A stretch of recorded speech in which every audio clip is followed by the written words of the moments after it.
Hey everybody, it's Sunday evening and we're getting ready to do some work here on the native tank. I recently came to the realization that my water doesn't have enough minerals in it for the crayfish to live in this tank. I finally lost the last one that was in there, and so I ordered some mineral stones and we're going to put them in the tank tonight. But they come sold as mineral stones and powder, and when you look at it in the bag you can clearly see that it's got a lot of really gray powder in there. So I'm not quite sure how to put it in the tank. If I dump it in, it's going to make the tank a cloudy mess. So what I think I'm going to do is a really big water change. We're going to knock the water level down to about half of what's in there, and then I'm going to try putting this stuff in a little more gently and seeing if I can't get it down into the bottom. And really the idea is just to get it into the substrate. I don't want to mix it right directly into the filter and put it in one of the filter trays like I've had people recommend I do with various other, crushed coral and stuff like that, just to add a little bit of calcium to the tank.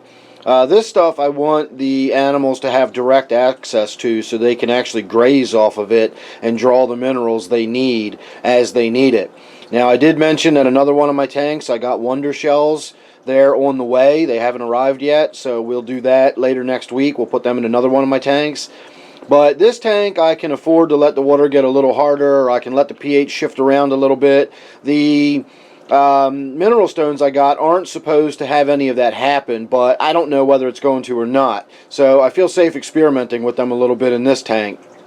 So tonight, all we're really going to do is a big water change. I'm going to try to get those mineral stones in there, and then we're going to fill the tank back up, and then we'll just do sort of a before and after. I might tinker with the lighting a little bit. I'm kind of annoyed by it. It's getting really dimly lit in there because of the tannins, the plant cover, that I got the floating plants in there now, and I'm pretty sure one of the LEDs on the left there has burned out or is not working at full brightness or something. So the tank's really dimly lit, and I don't know, I'm not really happy with the way that tank is lighted today. So we'll see if maybe I don't tinker around with the lighting while we're in there working. So for all that's worth, there's your before, and there's your after. So I did what I said with the mineral stone. I reduced the water level about 50%, and then I just took a handful at a time and I sprinkled the stuff around as best I could. It really did cloud the water up. I wasn't able to get in there Sunday night. It wasn't until Monday evening before I got in there, and then of course the water was so cloudy I decided I was going to give it another day. So it's actually Tuesday now. And I did another water change today just to pull some more tannins out of the water, and we got it nice and cleared up. I didn't check the nitrates or the pH or anything. I didn't bother with any of that. I will give it a day to sort of stabilize, and then I'll check the pH, and then we will sort of keep an eye on the pH and see if it doesn't raise over time with those mineral stones in there. And they're not supposed to, so we'll see what happens. I also completely redid the lights over the last couple of days. I've tried several different things. I'll spare you all the details with what I did, but I never liked the way I had it set up.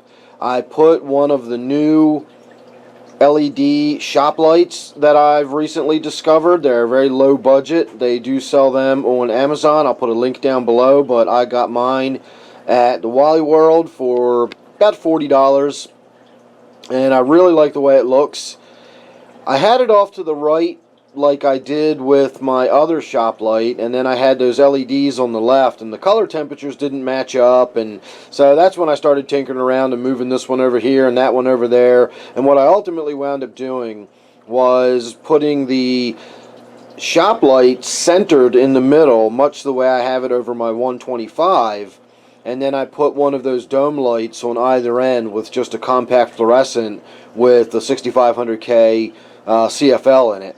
So the light blends out evenly enough that you can't really tell that I've got a mixture of CFLs and LEDs on there, and the color temperatures are all similar enough that you don't really notice a huge difference like you did before. It was really messing with my eyeballs before.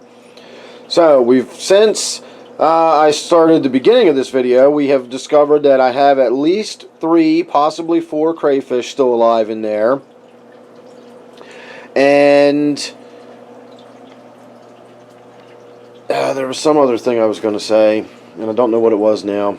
Oh, just a few minutes ago, I saw a couple of the little sort of black stripy fish, if you can see those kind of under there in the roots, not the larger ones, but those little guys back there. I saw a couple of them doing a little bit of side-by-side, you know, jinking and weaving, dancing back and forth, and it looked very much to me like spawning behavior. So I'm wondering if maybe the water change and having the fresh water go in there and even the slightly cooler temperature, which it was when I put it in there. I knocked the temperature down by 3 or 4 degrees when I did the water change. So possibly that has initiated a little bit of spawning behavior. I don't know. I've still got a lot of dust over everything. It took quite a while for the mineral stones to settle down. Here, let me grab these. See if we can see them. That's it. I mean, that's the package right there. You can kind of see it's sort of gray, granular, and then there's a lot of powdery stuff in there. It's fairly soft. I couldn't like crumble the stones with my fingers. If you look closely, you can see the sort of gray little rocky pieces in there. They were hard enough that they wouldn't crumble with my fingers, so it's not like clay. But then, of course, there was also a lot of dusty, powdery stuff in there, too, and that naturally has settled down between all of the substrate and everything else. So that's it. Just the, you know, instructions. Don't, you know, get it on your skin or in your eyes. Flush with water, etc., etc. And we will see how that works out. So there you go, everybody. I think the fish are going to start getting a little more active here in a few minutes with the reduction in tannins and me in there working this afternoon and changing the lights all around. The tank is much more brightly lit, and I think everybody's kind of a little freaked out and laying low for now. But within a day or two, everybody will be out and about again, and this tank will be nice and active and exciting as it always is. So make sure you're subscribed, and that way you won't miss anything I got coming up on this tank or anything else. Don't forget, this one is my 125-gallon native tank. Thanks again for watching, and I will see you real soon on the next one.